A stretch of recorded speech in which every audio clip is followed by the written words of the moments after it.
नमस्कार, आदाब। आप सभी का एक बार फिर स्वागत है और मैं हूं आपके साथ फरहान। ज्योतिरादित्य सिंधिया की बात करते हैं। उन्होंने पार्टी छोड़ी, आलोचनाएं हुई, पार्टी में रहते हैं, राज्यसभा सांसद भी अब बन चुके हैं।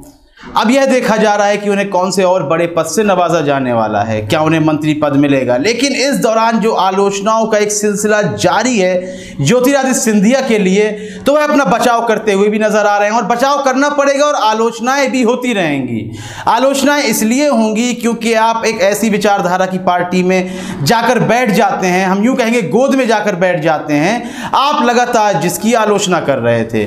और यह बात ज्योतिरादित्य सिंधिया अपने ट्वीट से भी साबित कर देते हैं। क्या कहते हैं ट्वीट में, देखिए।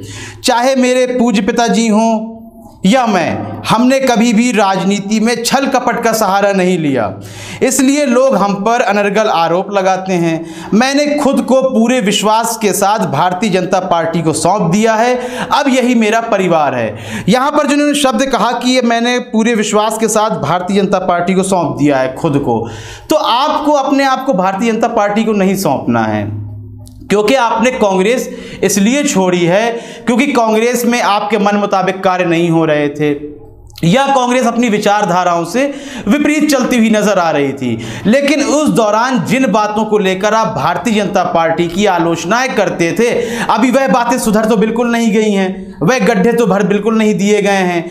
तब आप भारतीय जनता पार्टी को अपने आप को सौंपने की बात कर रहे हैं, यानी कि अब वह आपको हैंडल करेगी, उसके हाथ में रिमोट होगा।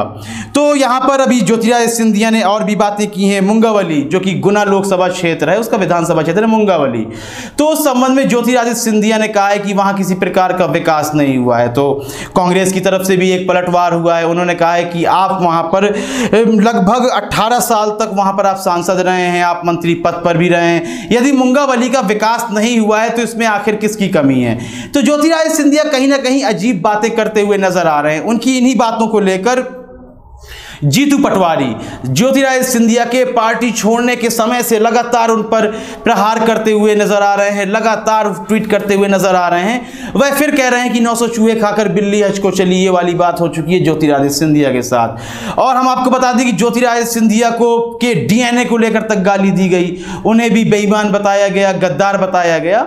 तो अब ज्योतिरादित्य सिंधिया के संबंध में यहां पर आपकी राय बहुत ही महत्वपूर्ण हो जाती है। जिस तरह से ये कह रहे हैं कि मैंने अब स्वयं को, खुद को भारतीय जनता पार्टी को सौंप दिया है, तो उन बातों का क्या होगा। जिस तरह आप जीएसटी का विरोध कर रहे थे, नोटबंदी से जो समस्याएं पैदा हुई थी, आप उसका विरोध कर रहे थे, और अब आप यह भी कह रहे हैं कि मध्य प्रदेश के किसानों का कर्ज माफ नहीं हुआ है, जबकि आपने जब तक कांग्रेस को नहीं छोड़ा था तब तक यह कह रहे थे कि यहां किसानों का कर्ज माफ हो चुका है।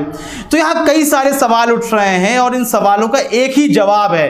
यदि ज्योतिरादित्य सिंधिया की पार्टी को छोड़ने को आप बात करते हैं, छोड़ने को लेकर, तो वह केवल सत्ताधारी पार्टी के साथ ही रहना चाहते हैं, चाहे वह अंग्रेजों के दौरान की बात हो या फिर कांग्रेस के समय में हो या फिर अब जब भारतीय जनता पार्टी की लहर चल रही है। तो ज्योतिरादित्य सिंधिया को सिर्फ जो चाहिए वह है सत्ता के मजे, तो वह सत्ता के लगातार मजे ले रहे हैं। आपको क्या लग रहा है? यह तो मेरी व्यक्तिगत राय थी, हमें आपकी राय का इंतजार रहेगा। अपनी राय कमेंट सेक्शन में अवश्य दें। ज्योतिरादित्य सिंधिया के संबंध में कार्यक्रम को लाइक करें, ज्यादा से ज्यादा शेयर करें और चैनल को सब्सक्राइब अवश्य कर दें। तब तक के लिए इजाजत दीजिए, धन्यवाद।